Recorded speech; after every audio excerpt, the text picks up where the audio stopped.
Okay, yeah. Be kind of brutal with me, because this has to go in 30 minutes, and there's 180 slides. Okay? It's not as bad as it sounds. Quite a lot of them code, where there's quite a lot of slides that explain a single piece of code. Because there's a lot of code in here, and before it, there's a lot of waffle. Yep. I'll make some kind of gesture when I want to go. Firstly, I've got you all here under a bit of a false pretense. I never planned this as a 30-minute talk. I planned it as a 45. So I've cut everything to do with Sinatra. That's nothing against Sinatra. It's just I'm very rational and logical when I build a slide deck. And I tunnel my way up from the bottom of what I'm talking about. And Sinatra is the top of what I was going to talk about. So go ahead. And there's always a caveat, because every bit of code I ever present is dangerous. Partly because it probably doesn't work as intended, and partly because it's often dealing with things that most of us don't know a lot about. So, yeah. Very important disclaimers. Worse than not being a qualified security professional, I'm an ex-physicist. So I approach everything involving data with a very strange perspective. Go. We're going to talk about two things, basically. Adventure, and here's a nice dictionary definition of it, and paranoia. The real meaning of paranoia in internet systems. Okay, so everything that we do on the net involves trust. Somehow we have to anchor trust. We have to make sure we know who we're dealing with, and they have to be certain that they know who they're dealing with as well. And building a web app, most of the time we rely on other people's ideas of how to do that. And we don't look under the hood at how to do things, and therefore one day things bite us. So today we're going to start with a brutally low-level, pure Ruby approach to doing our own security, badly. Doing it well is an exercise to everybody who reads this deck. There's a very simple recipe for securing anything. You want to have a well-known presence somewhere, a place that you can guarantee people can find you. And you want to make sure that everybody you deal with is globally unique. This idea of accepting opaque credentials is that the only person who should understand the credentials that come in are you, not the outside world. Storage and transport sort of go without saying, really. And then the separation of authentication and authorization means that if somebody breaks one half of your security, they don't necessarily compromise the other half. And we're only going to really talk about 4 bits of that today, because all of that together would be a couple of hours. First, globally unique identifiers. Secure random lives in the Ruby standard library. And it basically wraps /dev/urandom and things like that. And it will give you genuine random numbers. And when you want to have a unique identity, it's good to start with a random number. And the UUID in there uses RFC, I can't remember if it's 4212 or something like that. Anyway, it's all in the documentation. Highway. Yeah. The opaque credentials means we want to hash stuff, because hashes are one way. So people can't come back from what they get to what we had to start with. We only need hashes because we can match on hashes. But hashes don't give away what somebody else thought was a useful secret. And we're going to talk only in terms of SHA-512. That's SHA-2 at 512 bits. And I know there are many people who like to use bcrypt for doing all kinds of stuff in their crypto. SHA-512 has the advantage that it's part of FIPS 180 or 192. I don't do numbers well on stage from memory. But basically, you can get away with using it with banks, and you can get away with using it with government, whereas bcrypt, you can't get away with using with banks and government. We're also going to talk about public key crypto, which is RSA. We're going to talk about symmetric ciphers with AES. And we're also going to talk about only ever using keys once, although I code to demonstrate that is not here today. And finally, we're going to think about secure transport, but we're not going to have time to get into it.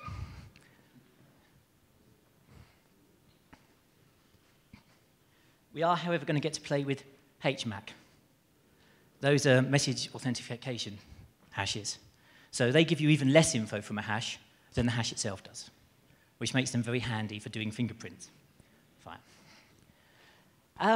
Ruby's actually really good for crypto because it's got an OpenSSL binding. It's not always the best of OpenSSL bindings. There have been troubles with it in the past, and I can't currently, for example, get Ruby 2 to build under Snow Leopard because I can't get it to bind to the version of OpenSSL I've actually got on there. But overall, Ruby is a pretty good language to do crypto in. So first off, secure random isn't actually part of OpenSSL. This just comes with Ruby.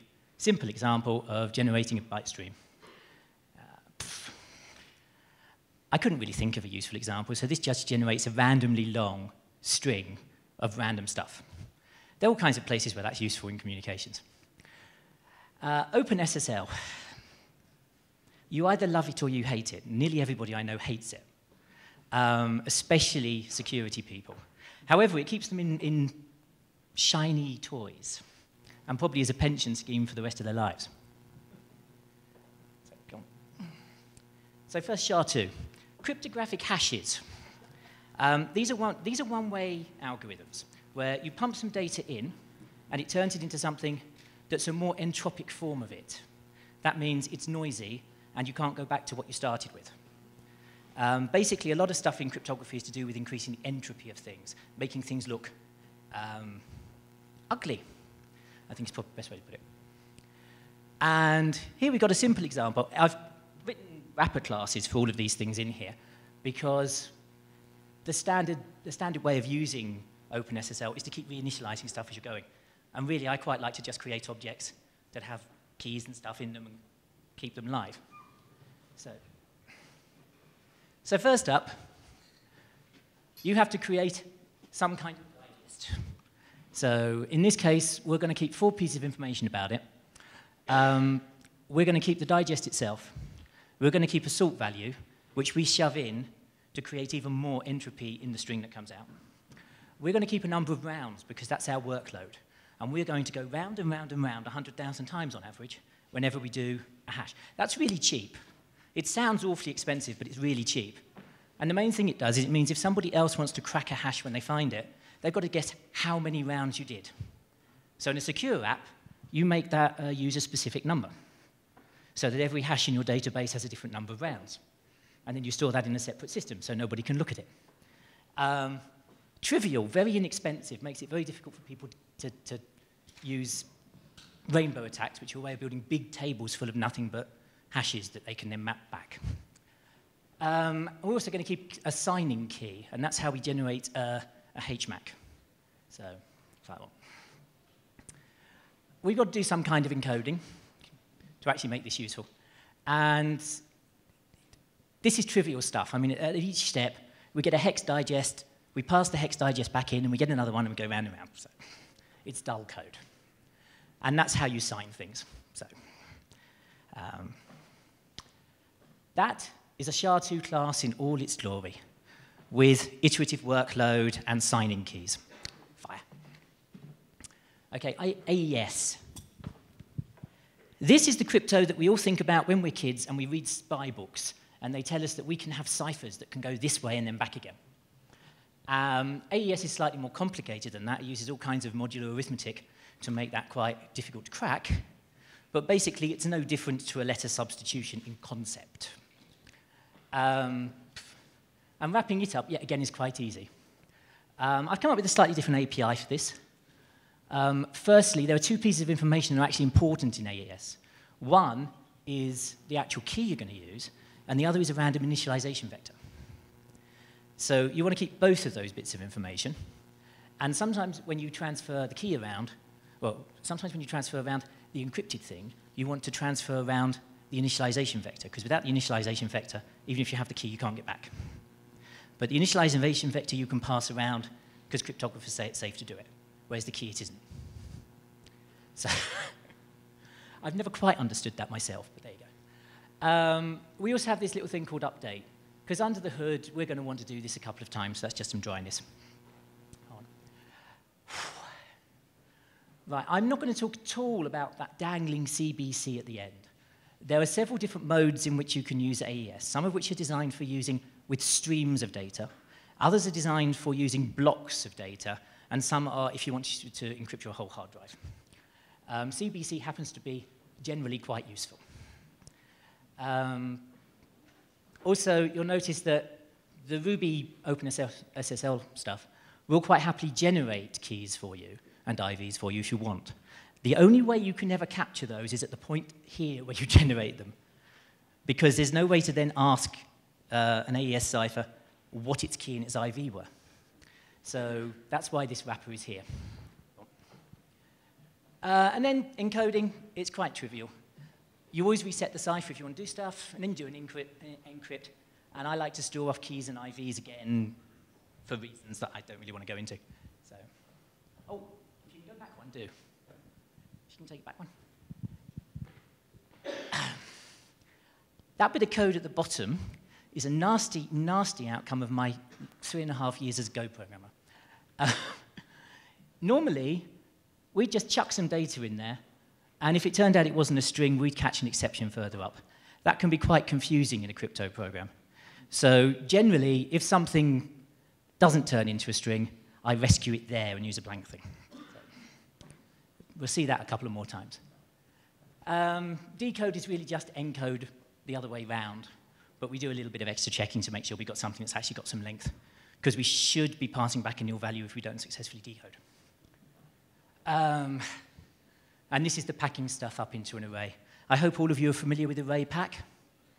I'm just using the standard binary for an array, but there's also Burr encoding in there for people who want to do ASM1 and stuff like that. So, oh, and this is just the same thing, but with, you know, unpacking once you've, yeah. Okay, RSA. This is more interesting stuff. It's mostly because a lot of people put a lot more faith in this than they should. Right. The thing about public key encryption is it's not actually very strong on a particular bit length. We're just relying on the fact that we have two separate keys, and they're both bloody long. So I think there's a note in Wikipedia that 768-bit RSA has now been broken, which is quite disturbing for people who are still using 256-bit RSA on things. As time goes on, it's an exponential problem to try and crack it, but as we know, Moore's law tends to make things a lot faster anyway. So, fine. Similar sort of wrapper, but this is a lot simpler. There's very little extra that one would want to do with it. You auto fill in some color and stuff. So firstly, we're going to create a public-private key pair. This will allow you to pass in a key, or it will work from key size. I find that quite a nice API. Next up, it should probably talk about these two things. You can always get a publishable version of both the public and private key. So as you know, PEM files are what you normally pass these around as. And then encrypt and decrypt are trivial. We don't have to do anything with those. Boom. So where it becomes more interesting, of course, is we want to store encrypted data. There are many ways of doing this, and most of them are bad. Some of the stuff I'm going to show is quite bad, because it doesn't go as far as it should do. Oh, 13 minutes. May just be possible. OK, fine. OK, so we're going to do this with SQL, because the project I was working on, where I built the particular thing that I decided to extract this kind of code from, I decided to use SQL because I happen to like SQL. Nothing more than that. Everything that we're going to do here can be done in ActiveRecord. And that's kind of neat because there's some magic in there. So first off, this is the sort of thing you might find in a database as an account table for a user. A name and an email address, some indexing. I think if you click, it should fill in some stuff and talk about it. There's some stuff that's specific to SQL, which is to do with the DDL coming up as a plugin via schema. And then there's validation helpers, which does these nice validates. Go back one. So, go on, take it. Yeah. Back two. This is the trouble with putting autobombs in. Right. You'll notice up here we've got a primary key. We're not specifying what the type is. That's going to be a 32-bit integer, and that's going to be auto-incremented on the table. This is a stupid idea for any kind of database that's going to track unique identities. So the first thing we're going to do is solve that. And what we're going to do is you're just basically going to say primary keys just happen to be some string of bytes. We don't really care what the bytes are, and we're not going to say anything about how they're generated yet. In SQL, this means we actually have to use this unrestrict primary key directive, otherwise we get all kinds of errors. And it's also kind of nice if we validate that that is unique, because now we can't guarantee that it's uniquely incremented. So. Oh, I wonder why I put that one there. Keep going. OK, so the first thing is there's quite a lot of, oh yeah, that's because there's a lack of dryness in that. So the first thing we're going to do is we're going to introduce a model module. So if you go back to the previous, you might have to go back to. OK, I mean, this is quite trivial stuff. We're just going to do a bit of mod eval, and we're going to shove something in. And we're going to use the module to bind a couple of plugins on, so fire off. There's quite a lot of module eval in here. So, yeah. Because what we're going to do is we're going to basically build our own language to handle the encryption automatically so that we can write to and read from the database without ever having to care that there's any encrypted data in it. So, and we're also going to stick this retrieve on because it will come in handy at some point. It just happened to look nice here.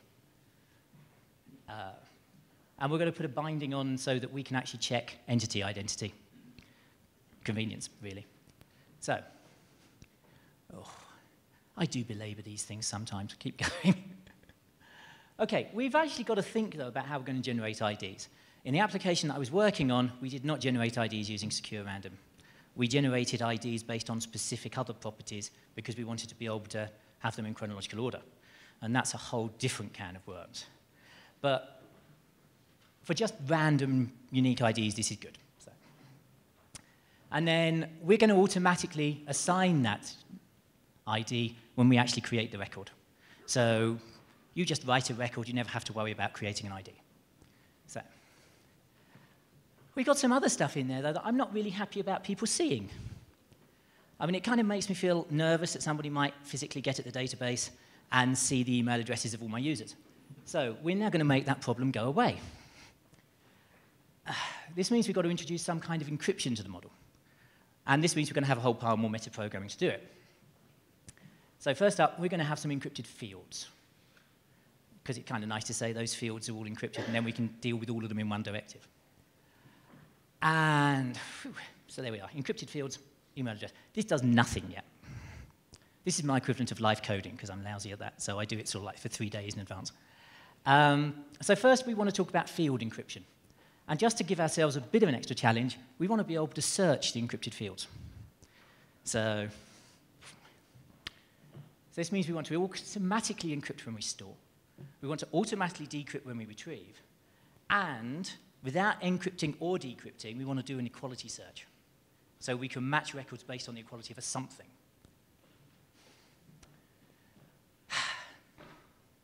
Yeah. This is basically the pseudocode for what it is. Of course, it's Ruby. It's executable. So we're going to start off with the field encryption. So we need to create some, basically every single model needs to have a symmetric, well, potentially every single field needs to have its own symmetric key. So this will just basically automatically set up an AES symmetric key for a particular field. Fire off, it should go there. We're going to have to add in a pair of extra blobs. We need to keep the key and the IV.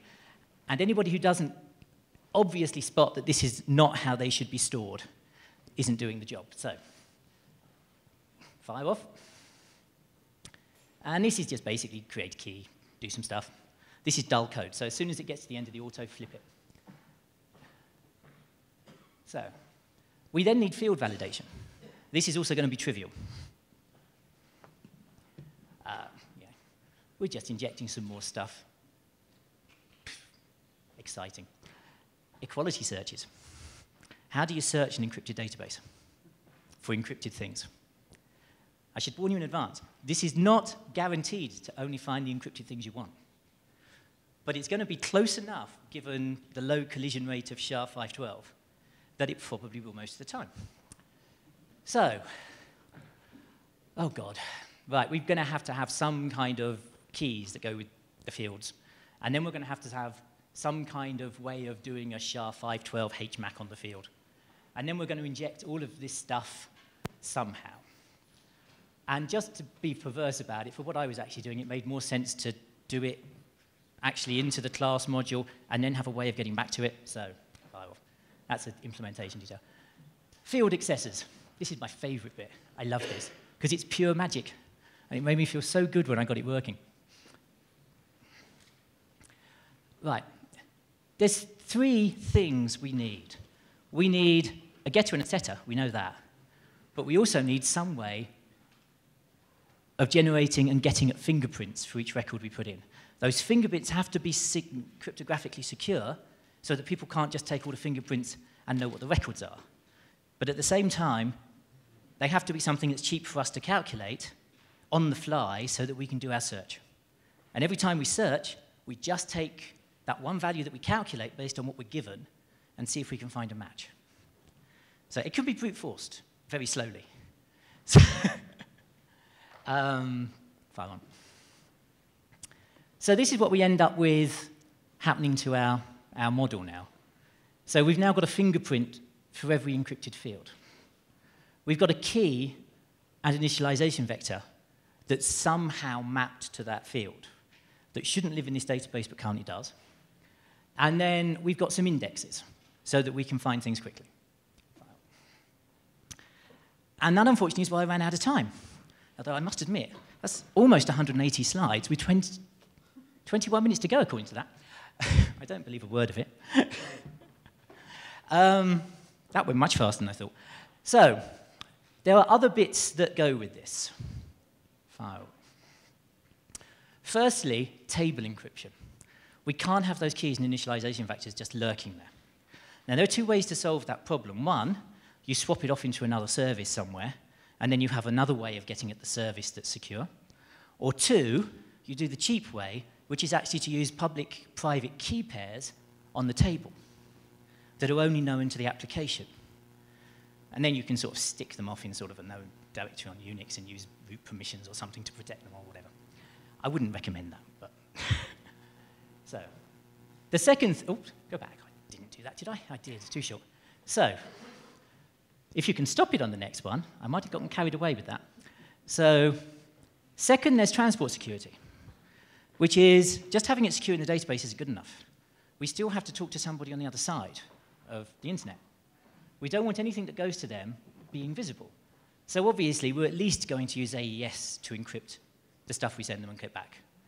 And then that means we've got to put digital signatures on, because we've got to make sure they haven't tampered with what we send. So, and then, oops, if you can go back one. And then the piece de resistance, when I actually have time to write it up, because I've got all the code, is this idea of federated private data. Now, you should break apart any database that you want to keep protected from external or unauthorized access. You should have little bits of it in different places, each with their own keys, each talking over very clean interfaces. Sinatra happens to be beautiful for this, because you can build incredibly trivial REST apps, I guess, for want of a better description, that will mean that you have hardly any code to manage to present those APIs. Finally, this is where you will be able to find the slides when I get back to the hotel and I put them all up on SlideShare. There's quite a lot of code in there. Not as much actually reading it as it was writing it. So there was, because obviously with slides it's the layout that's the problem. But it bears a lot of, it bears studying. It's a good starter point. I hope at a later point this year to find another conference that wants me to come and fill in the part 2. If anybody here does organize conferences and wants to fly me from the UK specifically to do that, put me up in a 5-star hotel and feed me absolute luxuries for 5 days, I'd be happy to do it. Alternatively, it could turn up anywhere, depending on who really, has a spare slot and wants to see this stuff. So, that's the code. Are there any? Done? Thank you.